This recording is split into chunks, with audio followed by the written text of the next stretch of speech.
আজকে আমার আলোচনার বিষয় অন টাইম হালুয়া বা ট্যাবলেট সম্পর্কে কিছু জানুন, সুস্থ থাকুন, সতর্ক থাকুন।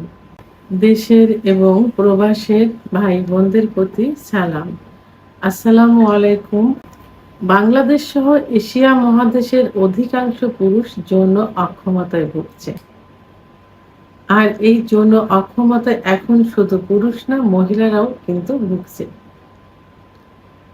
পুরুষের পাশাপাশি মহিলারাও এখন এর চিকিৎসা নিতে সতর্ক এবং চিকিৎসা নিচ্ছে।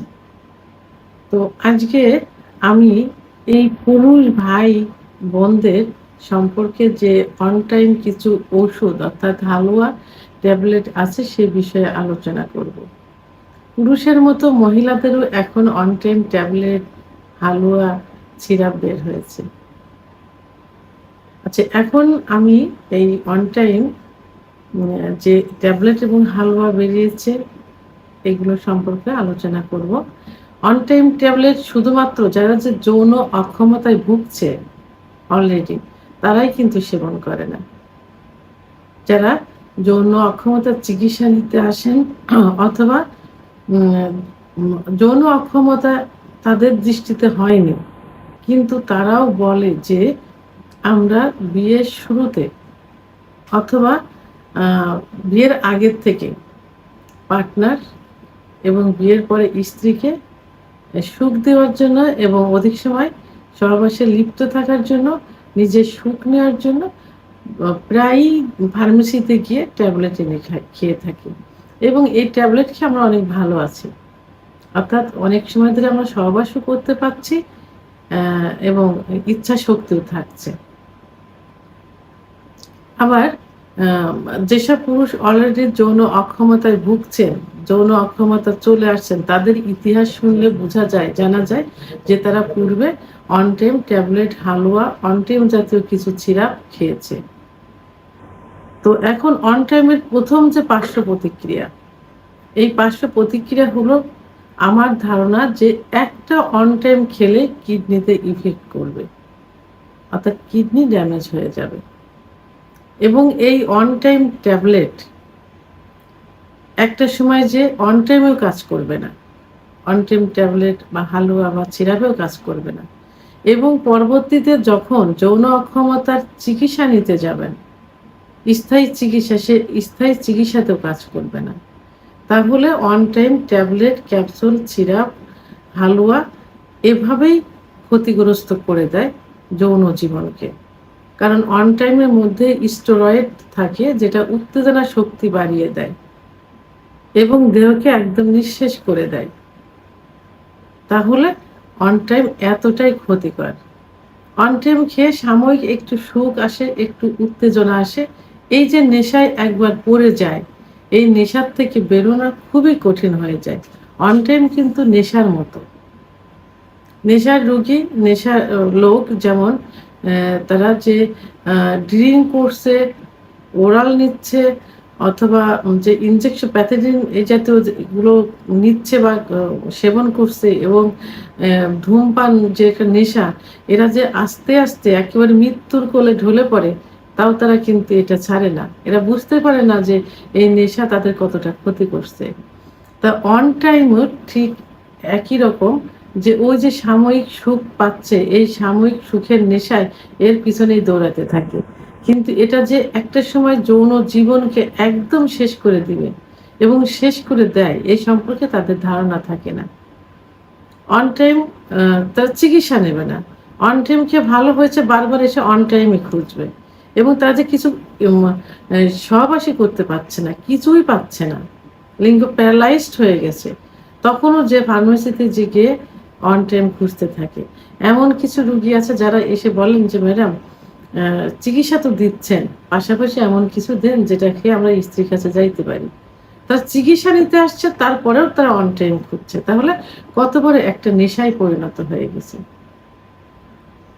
তা এটার জন্য আসলে এটার জন্য রোগীরা দায়ী, এটা সরাসরি বলা যাবে না।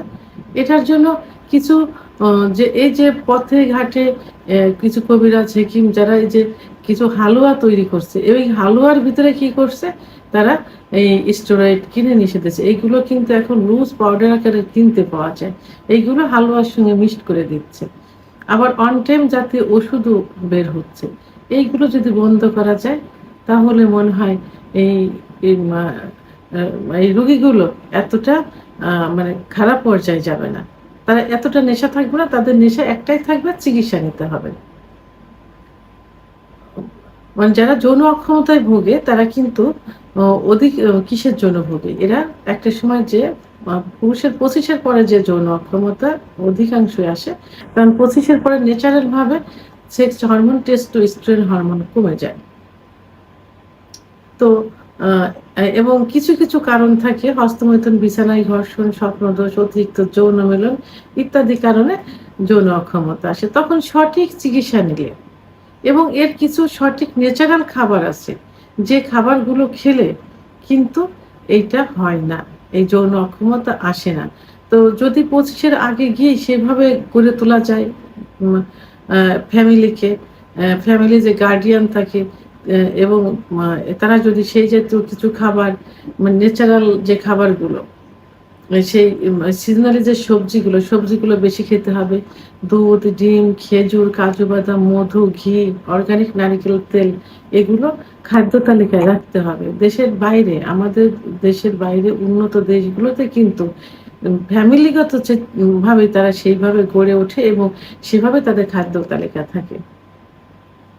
সেহেতু এই বিষয়ে সতর্ক হয়ে এবং অন টাইম সম্পর্কে এখন কিন্তু ইউটিউব চ্যানেলে সব জায়গায় কিন্তু এর বিরুদ্ধে অনেক ডাক্তাররা কিন্তু বলে যাচ্ছেন। এগুলো যদি একটু গার্জিয়ানরা জেনে সেভাবে পরিবারকে গড়ে তোলে এবং যারা অ্যাডাল্ট হয়েছেন তারা এই সম্পর্কে এর খারাপ দিকগুলো জেনে যদি এড়িয়ে চলে, তাহলে কিন্তু এর ভয়াবহতা কিন্তু বড় ধরনের হয় না।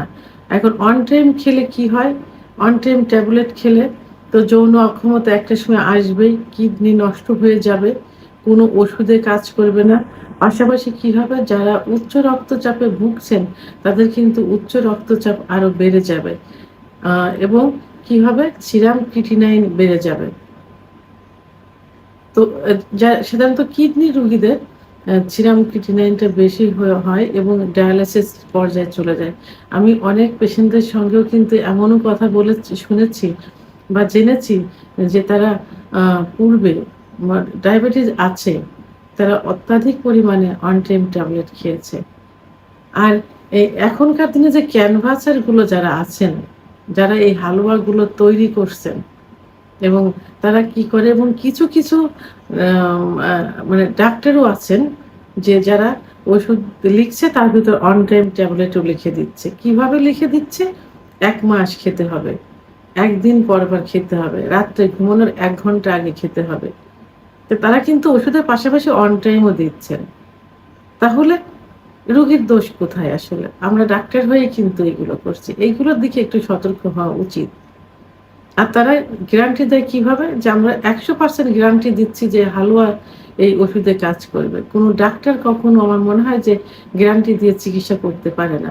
কারণ সঠিক রোগ নির্ণয় করে সঠিক চিকিৎসা দিলে এবং তাদের মানসিক সান্ত্বনা দিলে, তারা মানসিকভাবে যে ভেঙে পড়ে, এই যদি এই সম্পর্কে তাদের সঙ্গে আলোচনা করা যায়, তাদের ভালো দিকগুলো তুলে ধরা যায়, খারাপ দিকগুলো তুলে ধরা যায়, তাহলে কিন্তু তারা এমনিতেই ভালো হয়ে যায়। গ্যারান্টি দিয়ে স্টেরয়েড মিশিয়ে উত্তেজনা বাড়িয়ে সাময়িক রোগীকে সান্ত্বনা দিয়ে তার জীবনটাকে শেষ করে দেওয়া কখনোই ঠিক না। তাই রোগীদের সতর্ক হতে হবে। আপনারা আমার কাছেও কিন্তু অনেক রোগী বলে থাকেন যে আপনি কি গ্যারান্টি দিচ্ছেন, 100% গ্যারান্টি দিচ্ছেন? আমি সঙ্গে সঙ্গে ফোনটা রেখে দিই। আমি সে রোগী কখনো চিকিৎসাই দেই না। কারণ এই রোগীগুলো অন্যান্য জায়গার থেকে এইভাবে অভ্যস্ত হয়ে কিন্তু আমাদের কাছে আসছেন, আর এদের চিকিৎসা দিয়ে কখনোই ভালো করা যাবে না। এই জন্য রোগীদের প্রথমে চিকিৎসা শুরু করার আগেই তাদের কাউন্সেলিং এর ব্যবস্থা করতে হবে। ডাক্তার তার সঙ্গে প্রায় 10-15 মিনিট তাকে রোগ সম্পর্কে জানার পর কাউন্সেলিং দিবেন, তারপরে চিকিৎসা দিবেন, রোগী এমনি ভালো হয়ে যাবে। তাহলে সবাইকে বলবো যারা সুস্থ আছেন আরো রিল্যাক্সের জন্য খাচ্ছেন, যারা অসুস্থ হয়ে গেছেন, যৌন অক্ষমতা হয়ে গেছেন, তারা অন টাইম খুঁজে বেড়াচ্ছেন সাময়িক একটু সুখ পাওয়ার পর, তারা এগুলো থেকে দূরে থাকুন। কারণ আপনার জীবনটাকে একেবারে শেষ করে দেবে এই অন টাইম ট্যাবলেট, ক্যাপসুল এবং হালুয়া। ভিডিওটি সম্পর্কে যদি কোনো মতামত থেকে থাকে অবশ্যই কমেন্টসের মাধ্যমে জানাবেন। ভিডিওটি ভালো লাগলে লাইক, কমেন্ট, সাবস্ক্রাইব করে আমার সঙ্গে থাকুন। আল্লাহ হাফেজ।